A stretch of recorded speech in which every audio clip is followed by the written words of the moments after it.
People always ask how I balance my family life with 400 shows a year. I'm just doing what I love with the people I love. It's my magic life.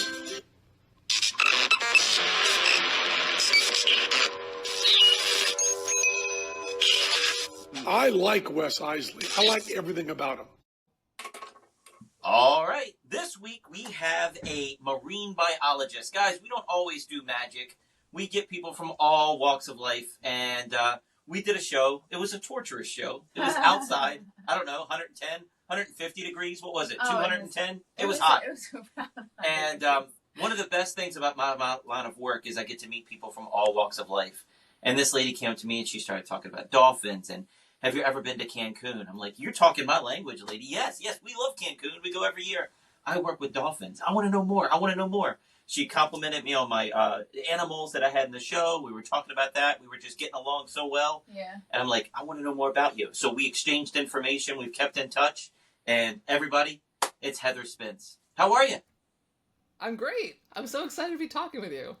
She has, let me just say, she has the job that I think every girl growing up wants, because I think every girl ends up loving dolphins at some point in their life, and they're like, or whales or whatever, I'm gonna be a marine biologist. And then all of us let go of that dream, but she lived it out. She stuck it out and did the schoolwork and everything to get it. Now she gets to hang out with dolphins. So as a boy looking at the girls' awesome. Notebooks, it's all dolphins and unicorns, and it's easier to work for the dolphins. Yeah. So I mean, dolphins are pretty cool. Yeah. Yeah. So the only thing I know about marine biologist is the first thing that comes to my mind, and you've probably heard it all the time. It might be one of those magic things. Hey, Okay. show me a trick, clown. Whatever, right? Okay. But the Seinfeld episode with the golf ball, you get that all the time, huh? All the time. And say, I'm sorry. No, Every it's okay. time I've dealt with you. I don't even know what you're talking about. When I first started getting it, I hadn't seen the episode. So the way it usually goes is this: have you seen the Seinfeld episode?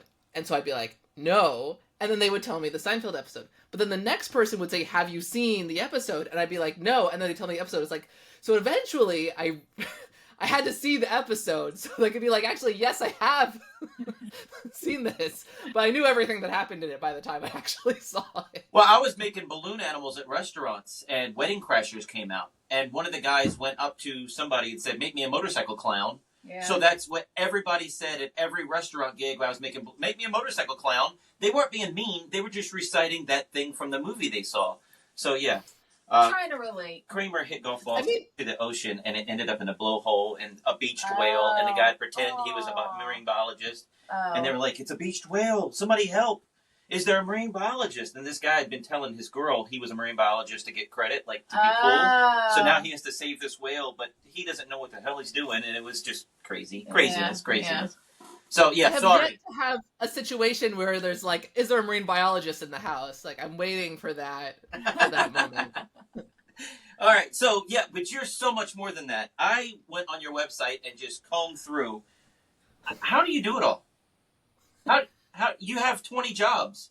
You're the director, the founder, the CEO, the president, the board head. Golly, girl. All right, so... Yeah, I wear a lot of hats. Okay, so let's talk about this. We meet you at the show, and that show, I said, was 150 degrees. It was hot. You agree? You were in the office. It was so hot. I think it was I so think you hot. looked it up and said it was 102. 102. Okay. Yeah. But it felt like 150. I mean, Yeah, it was just it was- blazing sun. Well, when the wind barely blew, it felt great. Yeah. I mean, Yeah. we were just waiting for something, but it wasn't. It was just still and No. They're in stagnant. direct sunlight too. There was no Yeah. there's no shade. But you came up to it, and then we're talking about it on the way home. Mhm. And I said, now I want to know what you think about this. You came up to and my head was melting because it was so hot. And I'm trying to take it all in, and I'm trying to be nice and trying to be loving and trying to, every time somebody meets me, I try to focus and just really talk to them, right? I feel Your so brain bad for you melted. guys. No shade. No. Yeah. So, but when your brain's melting, I don't know how I came across, right? I came across from the conversation that you do research in Cancun with dolphins, and you wanted me to see if I could fool dolphins with magic. But wait, like perform for them just to create some stuff. So on the way home, my creative brain's thinking, but I don't know. They're like an alien creature. So they live in a different world than us. Okay? They live in a different world. So I don't know their sense of smell. I don't know their eyesight. I can handle handicapped people because I know, okay, they're deficient in this. Autistic kids don't follow sleight of hand. An autistic kid doesn't fall for a false transfer because they're looking everywhere at all times. I know that, and I can create magic for autistic people. I don't know what a dolphin does. So I thought you wanted me to do research that way. Natalie had a whole other conversation with you, and I'm like, that's not what I got out of it at all, Natalie. I think you're wrong. I thought what you were saying was that you wanted to have the dolphins help with a magic trick, be part of the magic trick. So they would be in the magic trick, essentially doing some of the magic. I was like, I think that's what I got out of it. So what did you really mean, Heather? So what I was thinking, although I like all of it, we were both wrong. No, well, you're kind of both right, actually. So, I mean, and I think the thing, I want people to appreciate dolphins better, right? And they're like us, but they're not like us, right? I think it's this really weird thing. I mean, here are these allegedly like very smart creatures, and yet they live underwater and breathe air. Like, what is with that, right? I mean, there really is, they are very alien, but they have a lot of similarities to us. They're very social, for example. So what I was thinking was, through magic, can we help people better understand, connect with these creatures? And so that would be, for example, exploring what is magic for a dolphin. What magic would they enjoy with their different sensory abilities, the different things that they're focused on? But certainly it can be magic with them, right? And I also would imagine that, as with other types of, enrichment activities for animals, you do something, hey, let me show you something. They're probably gonna be like, hey, let me show you something. Right? And I think that would be super interesting to think about what is the concept of magic to a dolphin, having that interaction, and then seeing what they do. Because there's some of these things, maybe from your animal training stuff, some of this interesting ways of going about with animal training and getting different concepts across, like, okay, do something and surprise me, right? Do something that you haven't done before, right? Can be a thing that you say. Now do something that you haven't done before and do it with a friend, right? And so that kind of, I mean, to me, that's where we start to get at some of these conceptual, maybe it's not a full understanding, but we kind of get somewhere where we have a little more understanding about where different species are coming from. So I've never had to do that. I'm thinking as an animal trainer, I've never had to get an animal to do something that I just have fun now. Now just go crazy. I've never had that because I'm working in television. They have to do that or you're off now. Now relax. Now you can just go play. That's not, hey, do something you've never done before. That is a hard tell to an animal. Golly, yeah. Do something you've never done before. Well, I mean, you could take that as far as, like, with Casey. We were originally, it went down to simplified because she was so little. But originally we were trying to train her to go from here into there. Right. And that's something she's never done before. Right. Right? So that is kind of do something you've never done before. Go from point A into point B into this enclosure. But we're telling her to do that. I thought it was her do it on her own. Now you do something you've never done before. Oh, okay. See, we're interpreting. Or like make up something. Although I could imagine it could be something like that. You say, go from A to B, but you don't say how to do it. That could also be very telling, right? Okay. Because we might have some idea in mind, and they might do something totally different, because that's the obvious way to them. Yeah, right. Yeah, I gotcha. Anyway, where were we going with that? Yeah. Help me. We were just talking about how we interpreted our conversations differently with the dolphins. Yeah. That's all. Well, and that brings me to an important point too, I think, which is, so I think there's doing magic that would be entertaining to dolphins, which I think would be super interesting, and I've thought about a lot, and even tried some simplistic things. But the other part of it is, then the human element, because I think it'd also be interesting for that experience to be something that humans could, on the outside, have some understanding of. Where it gets tricky is that dolphins, they're very sound oriented, right? And so, and humans are much more visually oriented, and so that's something to consider. Oh, that makes it more difficult for you. Yeah, I don't know how deep to get into it, because, like, here's two things I was thinking of. All right, I don't even know if this would be good because I don't know their smell. Would I don't you know be their above water or below, or would you both be below water? That probably makes a difference too. Sorry. Go Yeah, ahead. if I got the dolphin It out does. of the water and perform for it, it'd be much easier for me. Now you're in my world. Yeah. No, seriously, Mm-hmm. Yeah. like, for real. Yeah. But I was Yep. thinking about, like, whatever sardines or whatever treats you're giving them, to make like a shell sardine, or like or just gut one and cover it over others. So now I have one sardine, they see one, and then just split it. Now I have two. Right? Well, they'd be all about that. Right, It's like, right. hey, more food, Or great. Miser's dream in my world is showing a bucket empty. There's nothing, sorry guys, there's nothing here. And then pulling them out of the air and making them appear, and then having a full bucket. Who is this dude? And you could do sound with that, because you could make it. You can do kerplunk. sound. Yeah, You can make do it sound with kerplunk that. with the fish. So that would have the sound in it then. But I don't. Too. But it I would be have visual methods and in my sound. head of trick buckets and sleight of hand and combinations of both. I can create that for you. But above water is easier for me. I didn't even know above water is an option. I just thought of that. Well, I would think if you're going to do the miser's dream thing in the bucket, you'd have to be above water, because otherwise the just floats away. Well, then you have to add weights and you have to do the other stuff, but then I worry about smell and sound. See, I've been thinking. How good is their smell? Do they have really good smell? I mean, the things smell underwater is like a little bit different, because you have I mean, it's sort of the same in air, right? Like the chemical has to like spread, right? So, I'm trying to think how different it would be in air versus water, like how quickly they would. Would it go be able to slower through detect. water? I That's think it just would be like my a blood trail. I think my you would see the non-scientific- smell linger to them, right? You would see it as the blood, or does it go? Can the smell go away from the blood, like penetrate the water faster than the Where's the actually blood? blood? I'm just saying blood of the fish, or the smell of the. You're thinking about sharks. I'm thinking about sharks. I'm thinking about something. Yeah, I'm thinking because I'm visual. People are visual. I'm saying, Yep. does the smell Yep. go beyond the blood? I don't know. Okay. What drives a shark to the blood? The smell. So does the I smell think go so. faster than the blood? Apparently, because they have to come off from somewhere else to where the blood is. Right? I mean, but so okay.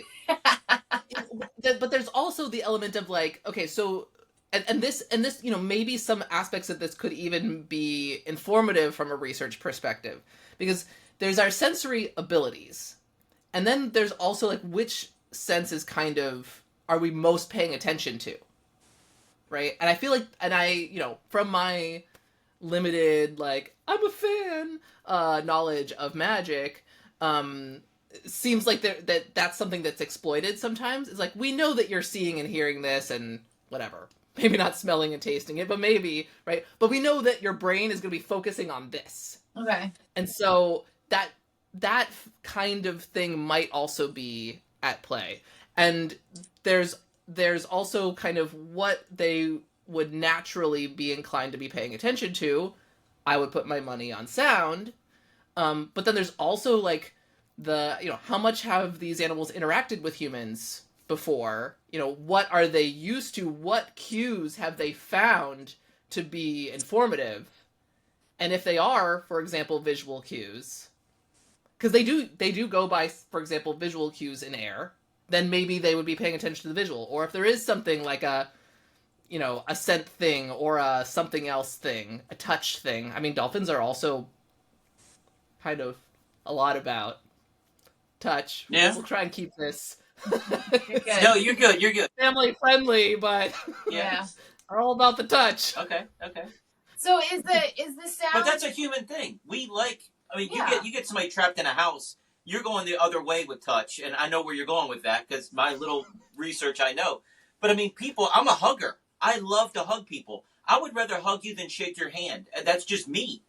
So that's not But dolphins are more so than that. That's what you're saying. Yeah. That's what she's Okay. saying. Okay. Yeah. Like Yes. you might be the top of the tier of human who wants the contact and the physical touch, but I think the dolphins probably beat you too. Okay. All right. Yeah, All right. yeah.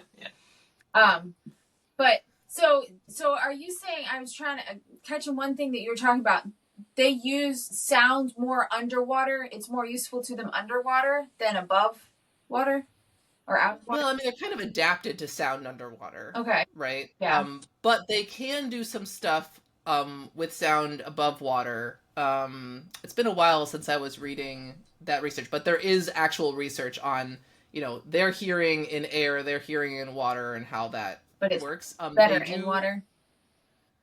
Yeah, I mean, because that's what they're adapted to do.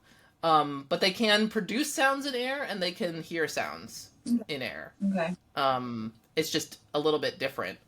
But if you think about it, their main kind of way of interacting with the world is sound, because they not only use sound as part of their communication, kind of much the way we do, right? They're making sounds and they mean things. They also do echolocation.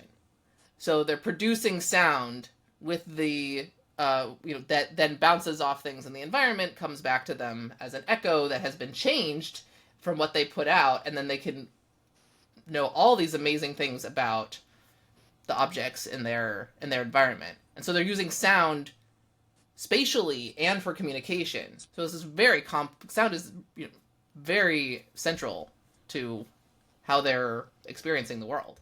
Well, I have 2 notes here for you. So we had the flipper and the television show. Yeah. That was a bird and not the real thing. I mean, the real thing is Yeah. like whistles, and she said it sounds like a creaking door is what a One real of them dolphin sounds like. yeah, it does. But yeah, I was like, what? The Yeah. flipper's not real? Like the sound. Not real. The not kick, the- kick, kick, kick, kick. Yeah. Yeah. As a bird. Not- That's what I was like, Yeah. yes, it's a bird. And now it's everywhere. And so this is like, it's so frustrating to me, because they made up this sound of a dolphin for Flipper with the kookaburra bird, and they sped it up, and now it's that ee sound. And so now people think that's the real sound, and now it's everywhere. I was just like watching the Olympics, and there was some ad on, and they were using that sound for a dolphin. I'm like, come on, like Wow. this is not what a dolphin sounds like. But the thing is, dolphins have really cool sounds. I mean, they sound like a creaky door. That's most likely their echolocation, kind of like that thing. Kind of, and so it's what it really is, like kind of like a very fast pulsed sound. But they also whistle. Yeah. I'm bad at whistling, but they might go like stuff like that. They'll squawk. They'll go. So they've got a whole lot of really interesting sounds that they make. But Um, I've heard just recently, that different pods have different accents. So, Yeah. as a marine biologist, would you be able to tell the accent? Would you be able to know it different at all? Do you hear a difference? So if you're used to one and hearing another, then yeah, I mean, you'd have to be kind of immersed in that, right? Okay. To be able to detect that, because again, they're pretty different than us, right? The way they're communicating. But yeah, there's so there's different groups have slightly different ways that they're talking with each other. They have this their different accents. It makes sense that they would, but it's pretty cool that that's been able to be shown in research. So when they're in captivity, when they're in a research center, or they're in Cancun in the tourist area, and those facilities there, would they go to a third, like a new sound in that facility? Talking to each other. So there is research that shows that when groups come together, then they adapt to that new group. Something that I think would be cool, because sometimes animals move from one they might go from one place to another, in captivity. And so in those cases, how does that work for individuals, right? I think that would be pretty cool. So if you really knew that individual's repertoire, and then they go into this new situation and how that works, you could get into some real deep, cool studies with that. Yeah. Wow. All right. So we've only touched the tip of the iceberg. I'm telling you guys, she has 900 jobs. I don't know how she does it all. But besides being a marine biologist, you are a musician and a composer. Another thing I had to Google, I had no idea what a gambist was. How do you say it? A gambit? Gambist? Yeah, viol player, gambist, I would probably say, yes. Viola da gamba player. Do you know what that is? No. Okay, there you go. And she plays the violin. I would think you would know. I do. I know what a viola is, but I don't know what a viola. Yeah, most people don't know. It's this early instrument. I have you can see it sort of behind me there. The thing that you're like, oh, that's probably a cello, but it is slightly differently shaped. That's actually a viola da gamba. And so it was very popular in the Renaissance period, and it is, you could think of it kind of like a cross between a cello and a guitar. So it has 6 strings and frets, but you play it sort of cello style between the legs with a bow. And there's actually different sizes of them. So that one is a sort of cello-sized one, which is called the bass viol. There's a little one that's a treble viol that's kind of equivalent to a violin. There's a middle one called a tenor. There's some larger ones too. And there aren't that many players of this instrument. It was very popular, and then it kind of became unpopular, and now there's a bunch of us who think it's really cool, and it's having a comeback. I think one thing to note about it is that it actually has gut strings, and also the way that it's built, it has a softer sound, but it's very rich and resonant. So the sound is gorgeous, but if you're trying to project over a large area without amplification, not as good as modern stringed instruments at that. So, but it has a really beautiful, rich sound. Are all of the sizes played cello style, or do the small ones play like a violin? No, they're all cello. Nope, all of them played. So actually, yeah, viola da gamba. It's like viol of the legs. So you hold it with your legs, and bow it, upright, this way. Very cool. Yeah, wow. You're in her world now. I can't help with this. I have no idea. So, I mean, so it's such a rare instrument. Is it hard to get strings for it? I mean, that's the only thing I can think of. I mean, is it? No, you can get strings for it. I mean, you might want to. So it's not necessarily carried everywhere, but today, you can just make a phone call and it arrives on your doorstep. So it's not. Okay, I didn't know if you could use a phone call. Am I dating myself? No. I like to make phone calls, but you can also order it online. Yeah, you're good. I'm not old. She sends a dolphin with a telegram. Yeah. I'm gonna ride my horse. All right, so besides all this, I'm just going through everything on your bio here. We have listeners from 53 different countries. Wait. Before you move on from the music, I just want to say that she does music, but you incorporate animal sounds and ocean sounds in it as well. So you gotta mention that. Sorry, I didn't mean to go further. Sorry. You have so much. I just wanted to mention that because I thought that was neat. Okay. All right. My baby, Lana, is 12 years old now. My original baby. Your original baby. We gave her ocean waves to sleep to at nighttime.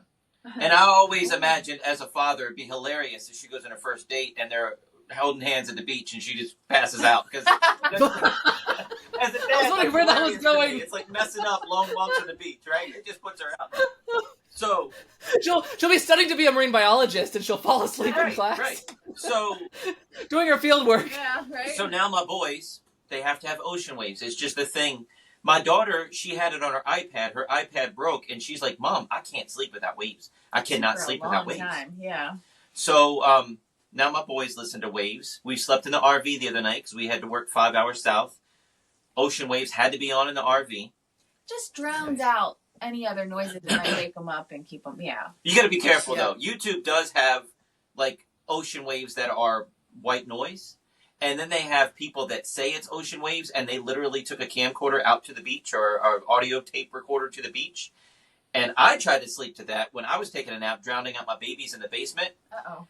And it was, wave, wave, wave, 20 minutes. And then, Tommy, get over here. Tommy, come here. Come here. somebody was just running by the microphone. They just left the thing out there, the recorder out there. And some guy walked by and was yelling at his kid. I was like, that woke me up. I don't like that one. That's not good. But your music, I only listened to 2 tracks.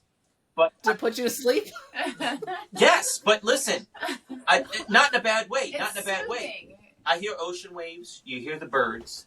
I close my eyes and I listen to it this way. I close my eyes and I imagine I'm in Cancun. And the music that you're playing with the instruments are at the band behind me. And my feet are up at the beach and so relaxing. I mean, I could put that on in my back deck and it transports me to the beach. I love it. Nice. So I'm not saying it puts me to sleep. I wouldn't listen to it to go to sleep, right? But But it's relaxing. It is awesome. Yeah. I really do like it. And you have a whole bunch of tracks on YouTube. I'm looking here. I only listened to 2 before this, but yeah. Awesome. Yeah, I mean, it's interesting because so ocean waves, has that nice kind of white noise quality, but it also has like a sort of an interesting rhythmicity. And I'd imagine with your lifestyle, it's one thing if your environment is fairly quiet, you could probably get away with just like regular, random noise, white noise. But when you have a bunch of stuff going on, I bet that ocean waves probably works better to kind of muffle like the weird changing soundscape that you guys are in.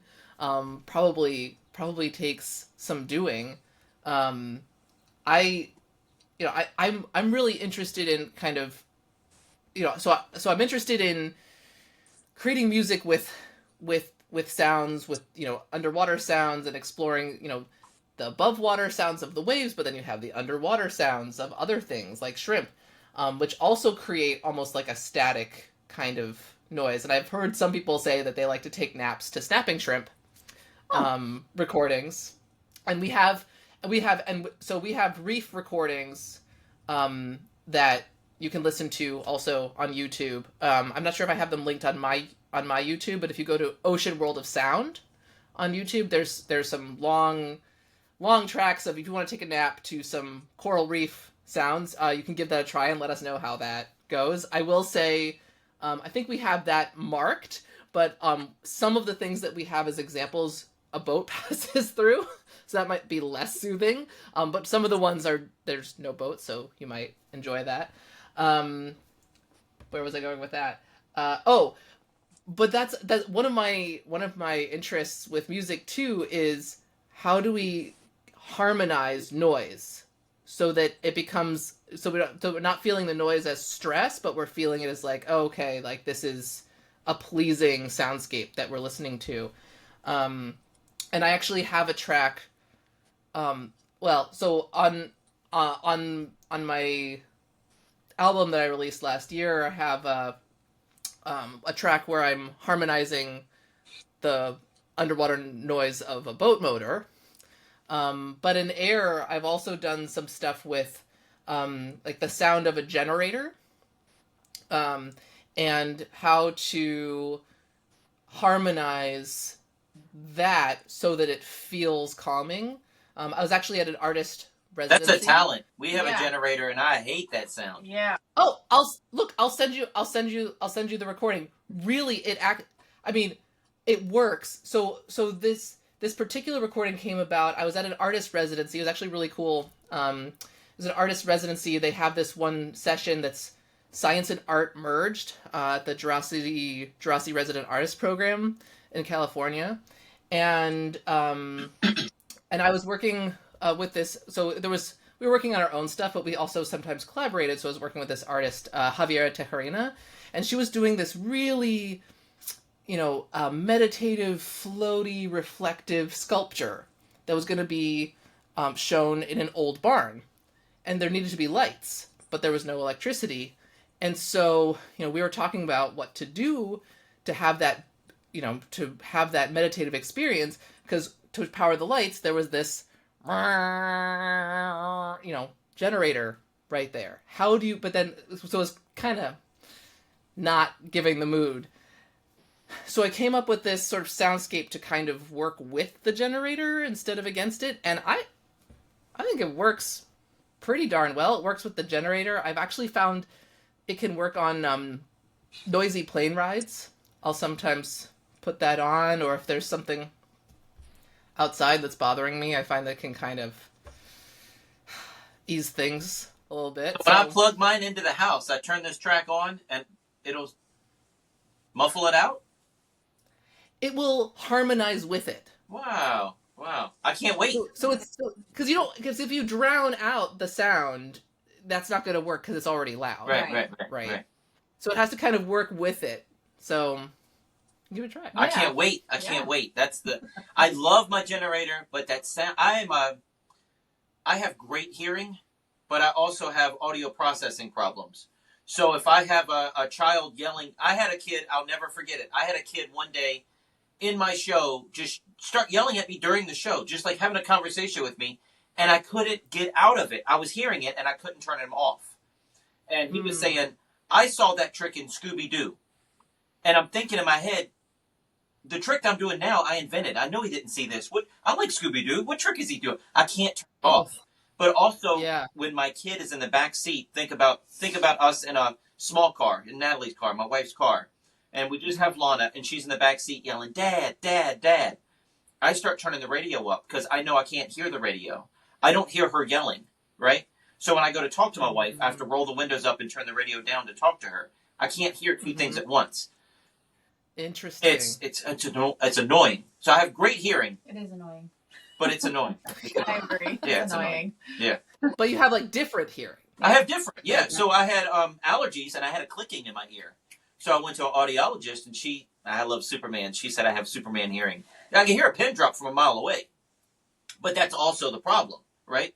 Because with road noise, you have the windows rolled down. I'm hearing the tires. I'm hearing the leaves. I'm hearing where everybody else just doesn't think about that. But I'm hearing all of that. I'm hearing the tires on the road. And yeah. So it sucks being a superhero sometimes. It's just... Well, you'll appreciate But I can't wait to drown this thing out. Yeah, not drown it out, but work with it. And as you said, you can create magic specifically, for people who kind of experience things differently. Maybe we'll create some drown out music special for you. I mean, I'll have to say I started on, the idea of harmonizing noise was really how I got into music. Because I'm very tuned into sounds. I always have been. Sounds are very forward for me in my attention, and I'm very sensitive to sounds. So there would be sounds that would just drive me absolutely crazy, and so I would, find things to make sounds with to work with that as just a way of coping with the world. So yeah. Okay. Totally, all right. Yeah. Totally get that. So I leave the house when she vacuums. I don't want to be around the house. It turns off everything. I feel like it's a weird phobia. I feel like I could be attacked because somebody could do this behind me. I only hear the vacuum now. I can't. I hate it. Oh, weird thing. Interesting. Yeah. Yeah, you just can't have anything else because you can only hear that. Yeah. It's so loud. Yeah. Yeah. So I wonder if harmonizing that noise would enable you to hear something else or not. We'll find out. I'm gonna play with it. Let's experiment. Let's do it. I'm up for it. Let's go. All right. So we've done the music. Okay. Are we done with music now? Yeah, I wanted to bring that up. Yes. We're never done with music because the thing is, I wear a lot of hats, but it's really just one hat piled on top of the other all the time. It is. It's crazy. We've only done 2 questions, and I have 2 pages. So I want to know, so I have never done it yet, but the Oculus and all that stuff, the 3D technology, they say there's a great game, I keep hearing about it everywhere, where you're underwater and you're swimming with dolphins. They go by you and you can almost reach out and touch a whale and you can look at the whale's eye and it's 3D and it's like snorkeling in your living room. And I heard that you're a video game advisor and I'm wondering if you were a part of that. So... So yes, I will say that I have some frustration with the video game industry because I think there's a lot of missed opportunities. So when things go educational, that's not a reason for them to be boring or storyless or non-immersive. And when things go more, fantasy, you can still get some educational things from that, inform it from science in a way that enhances the game, rather than being like, and we take you away from the story to tell you a fun fact. Like, it doesn't need to be that way. And yeah, I'll put it out there, as somebody actually wants to do something cool, call me, because the things that I've done, while very interesting, have left me wanting more. And I think there's so much room for something really, really inspired that merges these worlds better than what's currently. Well, I used to love video games done. growing up. Now it's kind of, Magic, and I'm so immersed in Magic and the world. But yeah, every educational game was always, okay, this is a chore to play this game, Mom. Thanks, Mom. I mean, Yeah. this isn't something I rush home from school to play. And it could be. I mean, it could be, the flight simulators are actually helping pilots. This could help marine biologists. Yeah, I mean, we actually do some cool things that now, an area where I think that these things are kind of coming together a little bit is in the area of citizen science. And so there are some kind of games where people are helping research by doing certain tasks for the research. So maybe you're identifying sounds or photographs or something like that. There's an area where it's kind of getting to that, because it's like, oh, well, this is cool. I'm doing something that feels like a puzzle, but I'm actually helping research. So that's cool. That's an area where progress is being made. Now, But that I think open it could be a source? lot more. Is that like an open source thing? Citizen science? So yeah, so that's where it comes from a need. Here we are, doing our research, but we need more bodies to help check all of this data. Because right now we can collect a lot of data. We're not so much limited by the data that we can collect and store as by people to analyze that data. Now it's the analysis that becomes tricky. And so there's a lot of hope placed in artificial intelligence, but, there are limitations there to what it can do. And so if you can have, actual people go through a short training and then they can do certain tasks, say to categorize data for the researchers, that can be a very helpful thing. So I see AI, and I could be wrong here, but I see AI in another body checking data. But if you have a body in the room, they might think outside the box, where you have to program AI to think outside the box. So I don't know if that would... Am I right about that?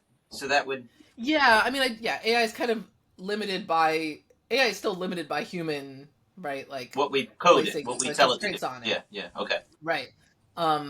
But it's also, just even taking things like back to like a fairly simple step, like, okay, maybe you would program some things like, okay, listen to, tell a computer, okay, listen to all of these sounds. And here's an example sound. Pull out every sound that is the same as this example sound, and you set some parameters. And so that it flags all of those, right? And maybe that sample sound is a fish sound that you want to find in that data. So it pulls all of those out, but you still need to go check and see whether it's right, because sometimes it's not going to be. Whereas a actual person, given some knowledge and some context, can listen to that and be like, oh, this is just an artifact or something, or like, oh yeah, this is a fish. Dude, I just thought of this, but, when I was a little boy, they were saying they're going to have technology where you'll be able to talk to your dog, understand the barks. You guys are probably working on that with dolphins, like to be able to know, hey, it's time to eat, come on over. That's what they say to each other, or come here, because you can see them looking at their babies and squeak a different way to say, come here. If you get that squeak and analyze that squeak every time she turns around and says that to their kid, you guys could be able to say, come here, in their language. So there's work being done in that in different settings. I will say that it's still very human-centric, right? Even to the point of like, okay, well, can we introduce something into their vocabulary and then hear how they like change it, stuff like that.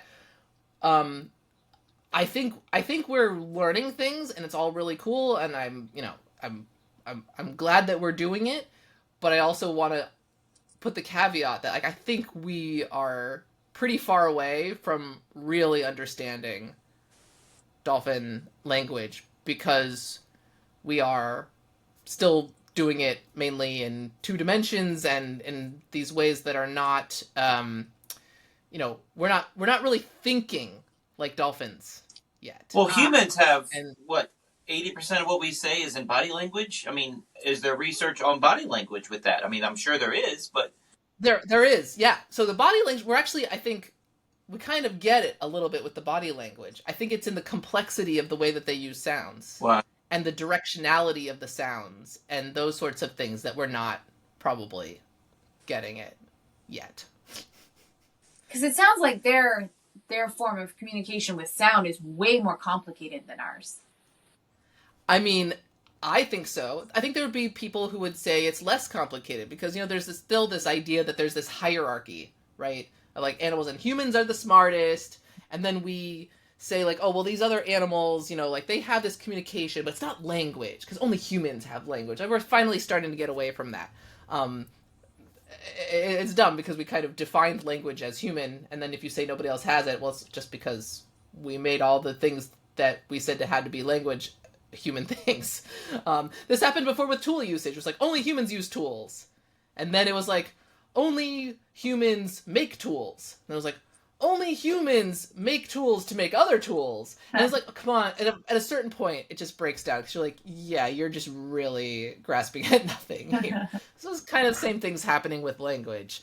Wait, what was I going to say about animal language? I was saying before I got up on my soapbox. I was saying that the dolphins seemed more to me complicated. Oh yeah. So so there might be that so there's a school of thought. It's like, oh well let's talk about the complexity or the intelligence of other species compared to the developmental stages of the human, right? It's like, oh, this monkey is as smart as a 3-year-old human, or things like that, which I'm really not a fan of because you're really comparing apples and oranges. The complexity and intelligence of each species has to do with the environment that they are adapted to. So we are well adapted to being humans, and they are well adapted to being dolphins, and we live in very different environments. And the intelligence type tests that we give to dolphins, informed by our human environment, that's very interesting. And dolphins do actually fairly well with it. But if you think about a dolphin designing an intelligence test for humans, I feel pretty sure that we would fail it entirely. We probably wouldn't even have any idea what they're asking. And I think dolphins raise their head above water. We're like, hey, is there any intelligent life up here? Nope. Let's go back in the water. I just imagine throwing a dolphin the Roku remote and telling him to find Disney Channel. And then throwing my kid in the water and telling him to find lunch. I mean, that's the difference. That's the difference. Right. Yeah.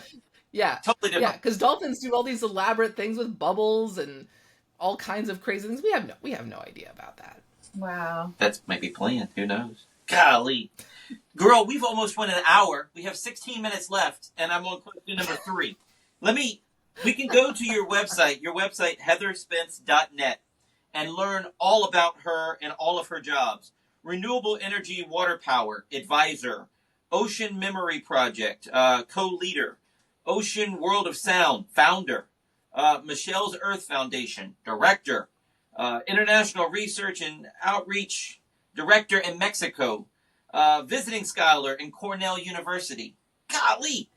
University of Maryland Associate Adjunct Professor, co-founder and president of... Gracias. I always say gracias. Yeah. She always says grassy ass just to be silly. But that's what it looks like it says. From I Love Lucy. She always said gracias, and I just... Oh, is that what it's from? Yeah. But it's so amazing. I don't know how you keep up with all of this stuff. I mean, do you have... It's more than 7 days a week, so it's not like you go to one different job each week, a day of the week. I don't know how you do. I mean, honestly, I kind of live it. So...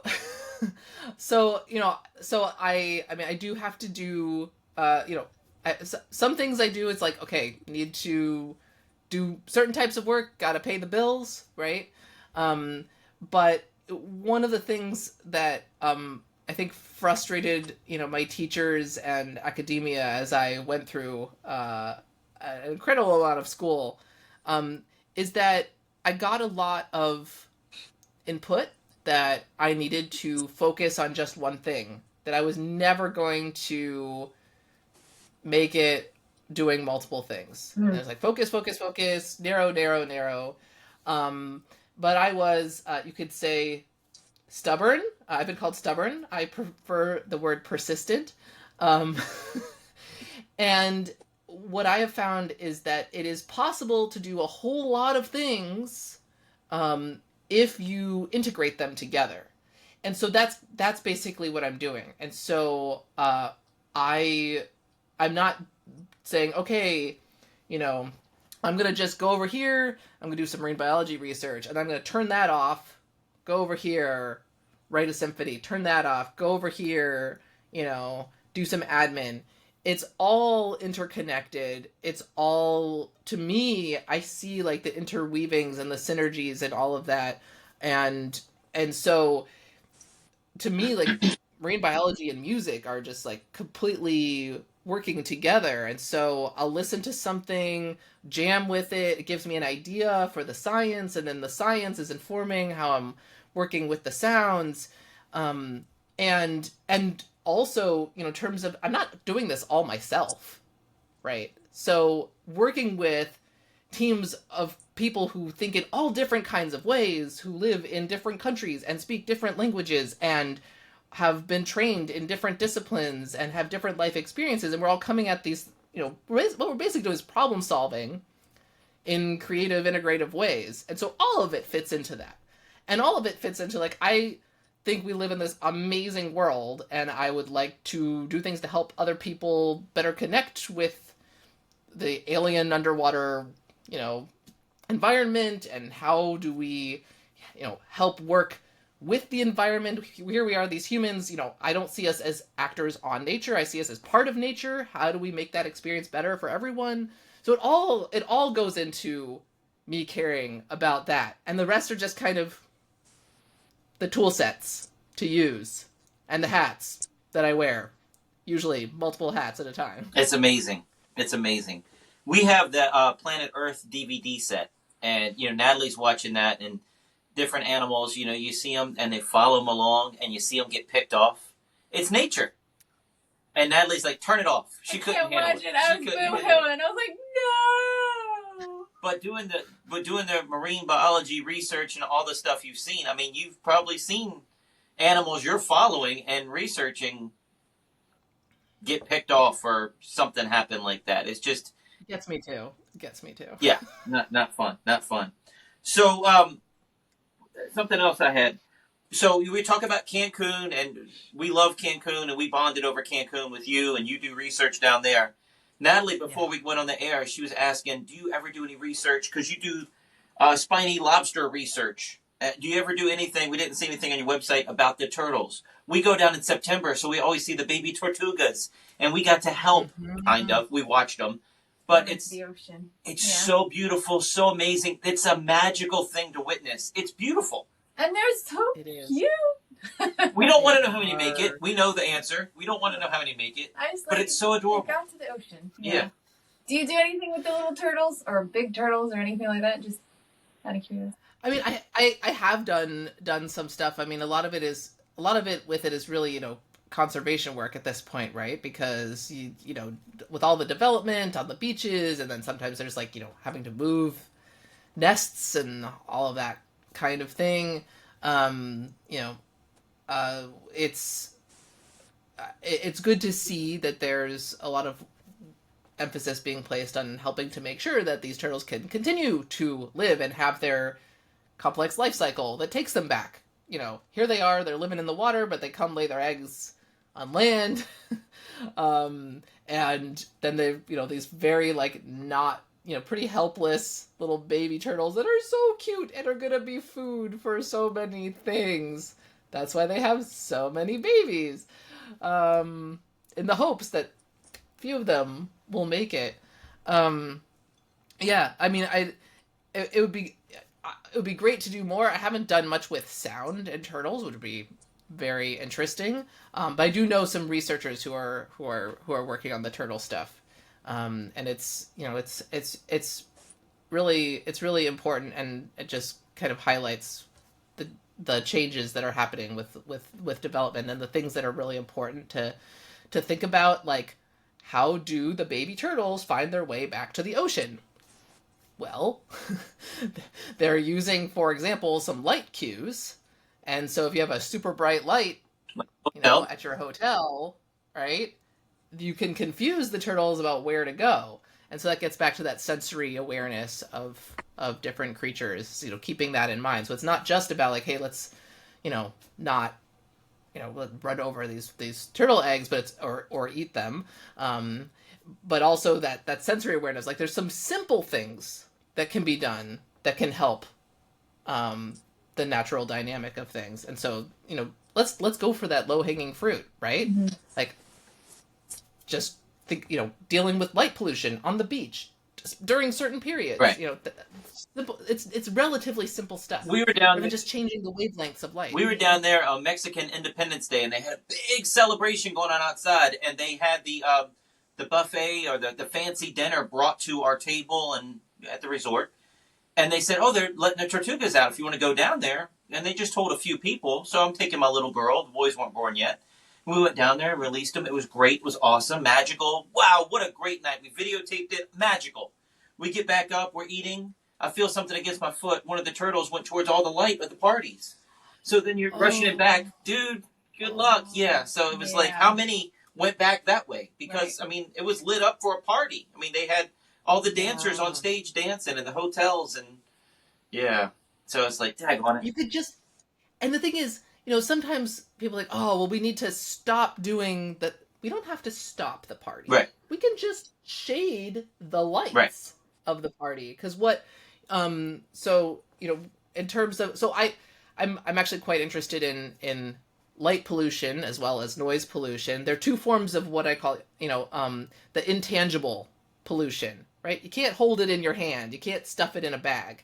And once it's over, it's over. It doesn't last. Yeah. And it's also, I think it's sometimes it's hard for people to wrap their brains around. It's like, oh, it's just light. Mm-hmm. No big deal. But, you can have your light.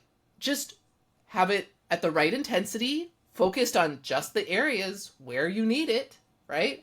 You can put a shield on it. Also, maybe pay attention to the wavelength of light. If you're using light at night, like maybe have it be more towards the red, spectrum, and not mimicking daylight, for example. There's a bunch of guidelines out, by the way, at the Dark Sky Association. So they're about how to deal with nighttime lighting. So stuff's out there, just people aren't aware of what to do about it. Wow. So, golly, there's so much, and I don't want to... Well, it sounds to me like you work mainly with dolphins, or maybe that's just what our conversation has been about. Do you work with a lot more than that, though, right? Yeah. What else do you... Yeah.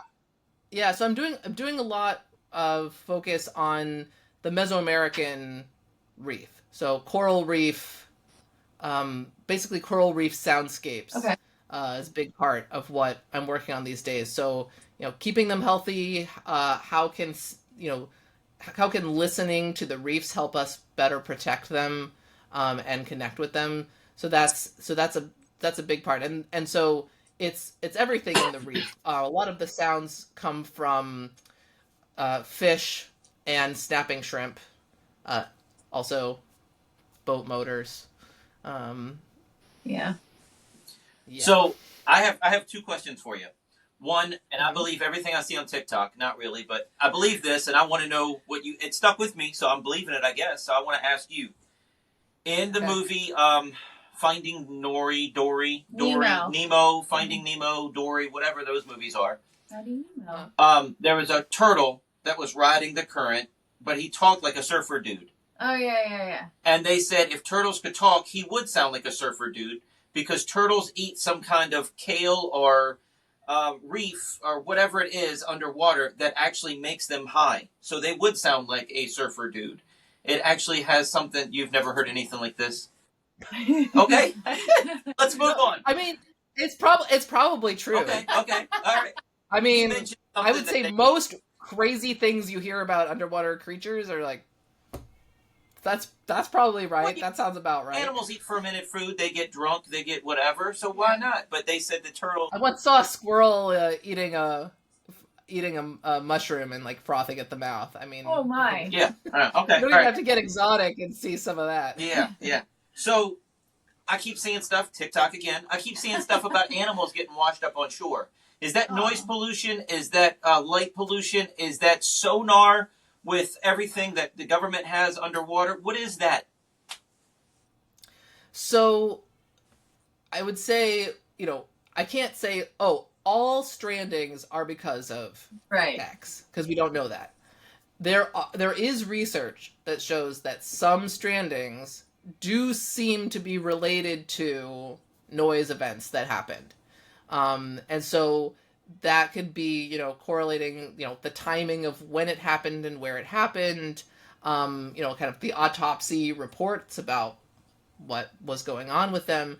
So is noise a factor in strandings? I think the research is pretty clear that it is. Is it the only factor? I mean, I don't think we can say that. There's surely other things that are also going on. But yeah, it can, noise, it can be a real big issue underwater.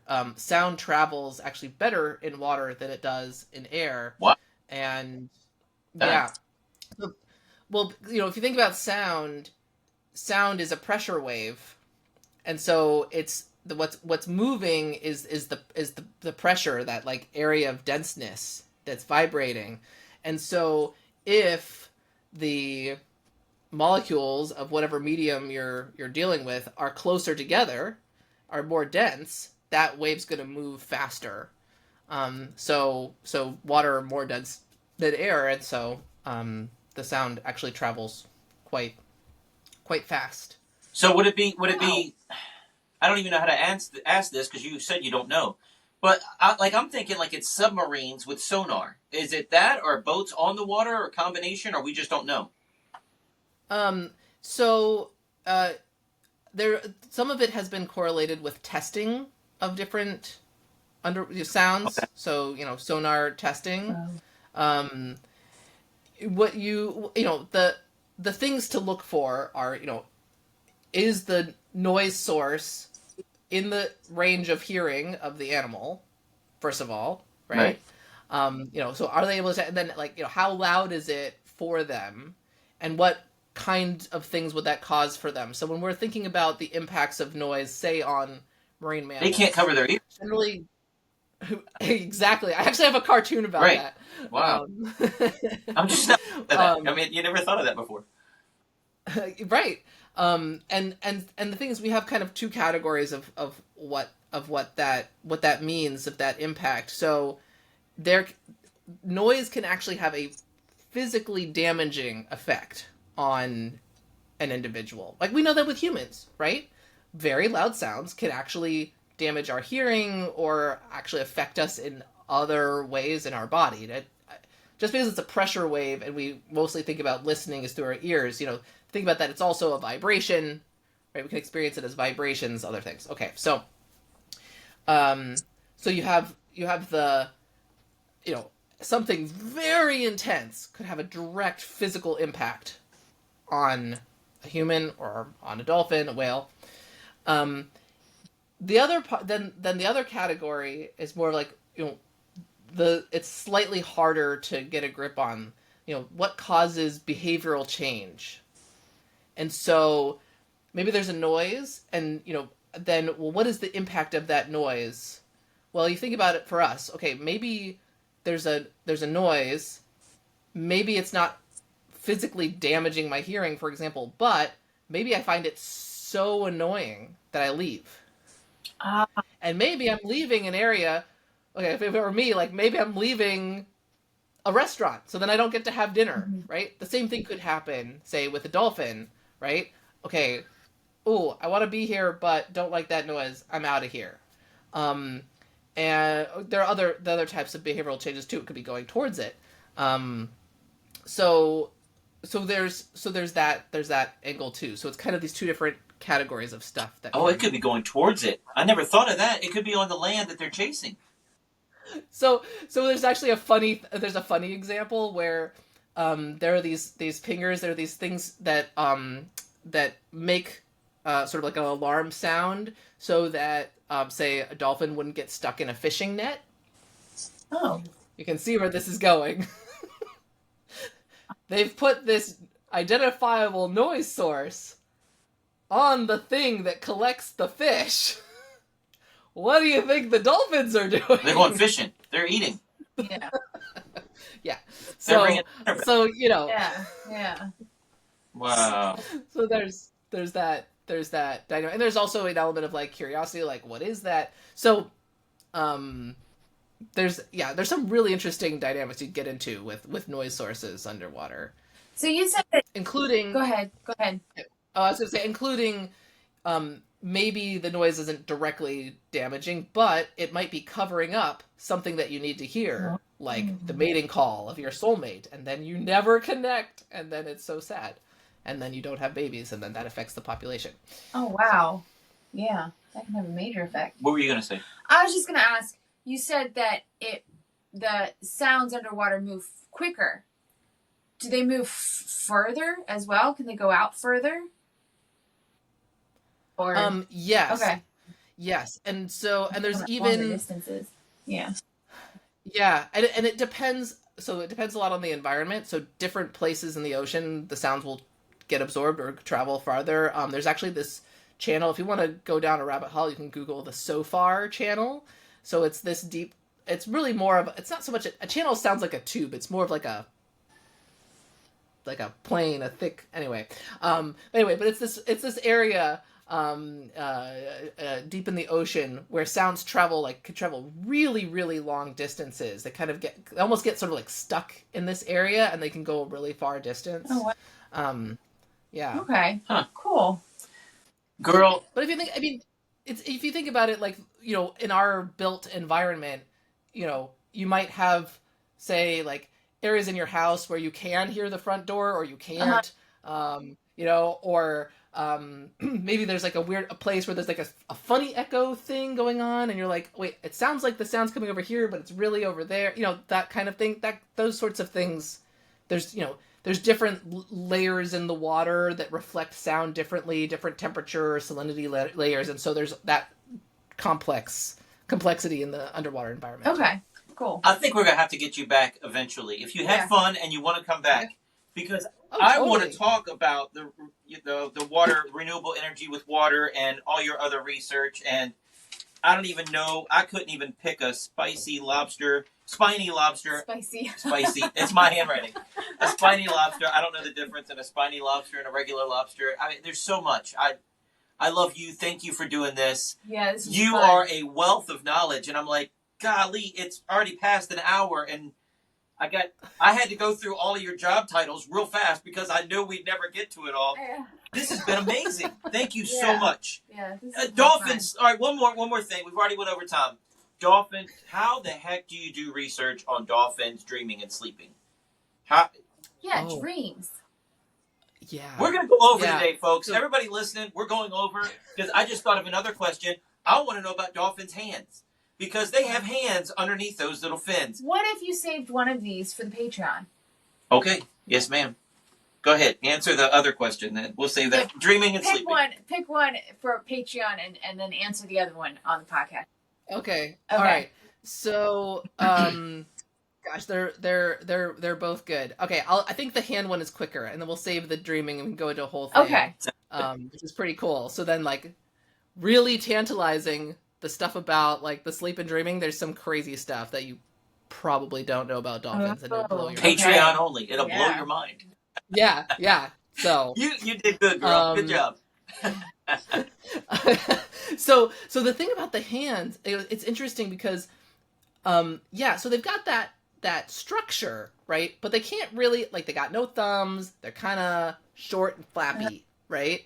So then they kind of end up using their whole bodies in ways that, kind of more creatively, right? And so they do stuff with their nose, right? Kind of poking into things. They do things with their tail. They'll slide their bodies along things. And so it's really pretty interesting to see how they move themselves in the water to get things done, because they can do things they can manipulate objects, right? But they don't have hands the way we do. But they have the bone structure of hands. I mean, I see a thumb and 4 fingers. Yeah. They're mammals. They are mammals. They have all, they're related to us, but they don't have fingers. Yeah. Okay, so they don't have separate fingers. So the inner structure is there, but they can't use them the way we would think of as hands. It may look that way in the bone structure, but they can't. And they but it doesn't always have to be flat. The fins, can they bend up? They're flexible. Yeah. Okay. But it's not. It's not. They're not gonna you can't really use it the way we think of hands. But that doesn't mean they can't do a lot of object manipulation. They can. Yeah. They just do it different. Right. So I told you, I don't know. Can they touch their fins together? Can these touch like clapping? Yeah. Is it barely touching, or what is it? Yeah, I mean it can but it's. You mean can they carry stuff? I want to know, like, I'm trying to handicap myself. They kind of can, but it's not easy. I'm turning myself into a dolphin, so if I want my hands to be like a dolphin, a mitten isn't even right because I have a opposable thumb. Disposable. Was that the wrong word? So a mitten's not right. Stop. Okay, I would say what I would say is Put a you would have to bind your arms to your sides, okay? So that don't have any use of your elbow, right? So you just so get your elbows to your side, and then put on like I don't know, put your hands in like slinkies or something, okay? So it gives a little bend, but they can't really do like this, you know? So you'd have to have a little bit of, they get a little bit of play here, right? But not a lot, and definitely you'd have to have your fingers together, and then you might start to be approximating it. Well, once that's all. But then I'm gonna put you in the dark, okay? And the only way you can find where you're going to pick up the thing you want to pick up is by yelling at it. Wow! Yeah, we're stuck. Yeah. No, I didn't have those questions until I saw that bone on an X-ray. I mean, I googled pictures of a dolphin fin. It looks like a hand, so I'm like, all right. So I'm trying to make it, but it's still I'm off. Yeah. It just happens to be a hand inside that. But just goes to show that we are related, okay? And there are things that we have that are similar, or seem like they're similar, but are they really, right? Like we have things that feel like a connection, and some of them are, but also they are really different from us. Amazing. This has been so much fun. Thank you so much. HeatherSpence.net. Check it out. Guys, we have just barely scratched the surface. I mean, we have been on the ocean. We've been on the shoreline talking about the sea. That's what we've been doing this episode. Yeah. Because there's so much that we haven't covered. It's like, it's out there. That's what it is. Yeah. So, thank you so much for doing this. Thank you. Heather. This is fun. I could talk to you all day. .net. And we'll have her back because this was awesome. This was awesome. Thank you, Heather. Only thing we have left to say is see you next week. Check us out online at wesiseli.com and patreon.com/Wes_Iseli for behind-the-scenes videos, blooper videos, never-before-seen footage, discounts on merchandise, magic trick tutorials, and more. That's Wes Iseli, spelled WESISELI.